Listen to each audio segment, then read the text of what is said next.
Jeremy Clarkson faces arrest today after the BBC sacked him for punching a Top Gear producer in the face with such force he had to go to A&E. The corporation's internal investigation concluded the star, 54, launched an unprovoked 30-second attack on Oisin Tymon because he was offered a plate of cold cuts instead of steak and chips. North Yorkshire Police today said it had asked the BBC for its report into the fracas in a luxury hotel in the county and said action will be taken where necessary. Revealing the sacking, Lord Hall, the Director General of the BBC, said, "It is with great regret that I have told Jeremy Clarkson today that the BBC will not be renewing his contract. It is not a decision I have taken lightly. For me a line has been crossed. There cannot be one rule for one and one rule for another dictated by either rank, or public relations and commercial considerations." Lord Hall, who said he has met with Clarkson and Mr. Tymon since the fracas, said the producer was subject to sustained verbal abuse that no one should have to endure. Top Gear co-star James May has called the decision a tragedy and said he, Clarkson and Richard Hammond come as a package, suggesting that all three are now likely to leave the BBC. Hammond tweeted shortly afterwards, "Gutted it's such a sad end to an era. We're all three of us idiots in our different ways, but it's been an incredible ride together." The sacking is likely to spark a bidding war for Clarkson's services, with ITV, Sky and Netflix all said to be willing to pay him millions to present a motoring show for them. Top Gear is the BBC's most successful show, sold in more than 200 countries, bringing in at least £50 million a year, but this funding stream may be under threat after the sacking. Clarkson was suspended 2 weeks ago for punching Oisin Tymon in the face when he was offered a plate of cold cuts instead of steak and chips after a long day of filming. The corporation's 2-week investigation into the incident found, Jeremy Clarkson punched Oisin Tymon in the mouth in a 30-second attack before he was dragged away by a bystander. Oisin Tymon did not hit him and spent 20 minutes using prolonged verbal abuse of an extreme nature directed at Mr. Tymon. The star said he would have him sacked. The abuse was so loud it was heard throughout the hotel, including in its bedrooms. Following the attack, Oisin Tymon drove to a nearby A&E department for examination. Jeremy Clarkson has made a number of attempts to apologize to Oisin Tymon by way of text, email and in person. Jeremy Clarkson reported the incident to BBC management himself. Police said today they may act after the report revealed Tymon was punched. A North Yorkshire Police spokesman said, "North Yorkshire Police is liaising with the BBC regarding the alleged incident in North Yorkshire involving Jeremy Clarkson. We have asked the BBC for the report which details the findings of their internal investigation into the matter. The information will be assessed appropriately and action will be taken by North Yorkshire Police where necessary. It would not be appropriate for North Yorkshire Police to comment further at this time." Tony Hall said today he had met and spoken to both men before publishing the findings of the BBC's internal investigation. He said, "I cannot condone what has happened on this occasion.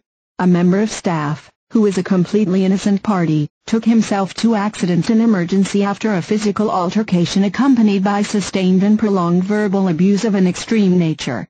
For me a line has been crossed.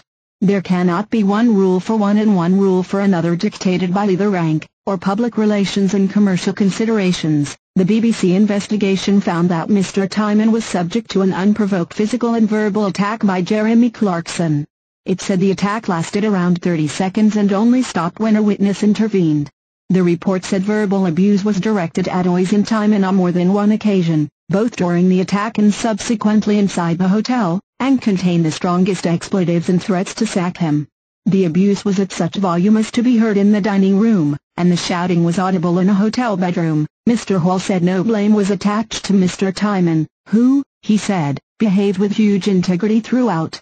Clarkson and his co-hosts, James May and Richard Hammond, were scheduled to take part in 4 live Top Gear shows in Norway this week, but it was announced on Sunday that they had been postponed.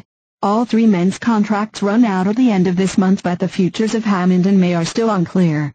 They were all offered new 3-year deals, but these were put on hold after the fracas. But in a clear hint, speaking outside his home in West London, James May said Clarkson's departure is a tragedy. He said, "Well, apparently they have shot him. I've only found this out by prizing the information out of various BBC sources. Nobody has actually told me officially until a few moments ago when they emailed. I don't really have anything to say about it. It's a tragedy. I'm sorry that what ought to have been a small incident sorted out easily has turned into something big. I don't really want to say anything more than that at the moment. I have only known for the past few minutes, and if you excuse me, I have to write the eBay listing for my Ferrari." Asked if he thought a decision was fair, May said, "It is probably within the law and their hands were tied." He added, "I'm sure Top Gear will continue in some way. It existed before us and it has been reformatted several times." Asked if he will stay at Top Gear, May said, Well, I don't want to talk about that too much, but I think we are very much the three of us as a package. It works for very complicated reasons that a lot of people don't fully understand. So that will require a lot of careful thought." Asked about a possible replacement for Clarkson and who he would like to work with, he said, "Much as I think he's okay, I quite like working with Jeremy." Top Gear presenter Richard Hammond was gutted Jeremy Clarkson has been sacked. He said all three presenters were idiots in our different ways, but they had an incredible ride. He tweeted, "Gutted, it's such a sad end to an era. We're all three of us idiots in our different ways, but it's been an incredible ride together." Clarkson's sacking will leave a fury among Top Gear fans, and more than 1 million people signed a petition demanding the BBC reinstate Clarkson, and hundreds have said that they will withhold their license fee payments if he is sacked. Among the many protesters, Nicole Rajvijayarja, from Glasgow, wrote, "Bring back Clarkson. Top Gear is the only reason I watch BBC.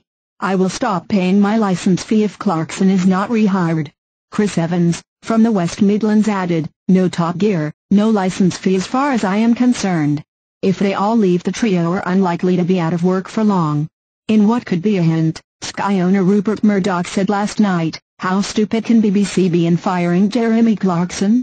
Funny man with great expertise and huge following." Sources have told Mail Online that ITV are prepared to offer him £10 million to sign for them. Clarkson's executive producer and school friend Andy Willman having reportedly met with them. It comes less than a day after the presenter said he had heard nothing, not a sausage, regarding his future with the broadcaster. He said outside his home yesterday, "I'm really sorry, but I don't think you're going to find anything out today." The Top Gear host, 54, had been left in limbo for 2 weeks since the BBC announced his suspension following what it described as a fracas with Mr. Tymon. Clarkson has reportedly told friends that the BBC's management have been out to get him.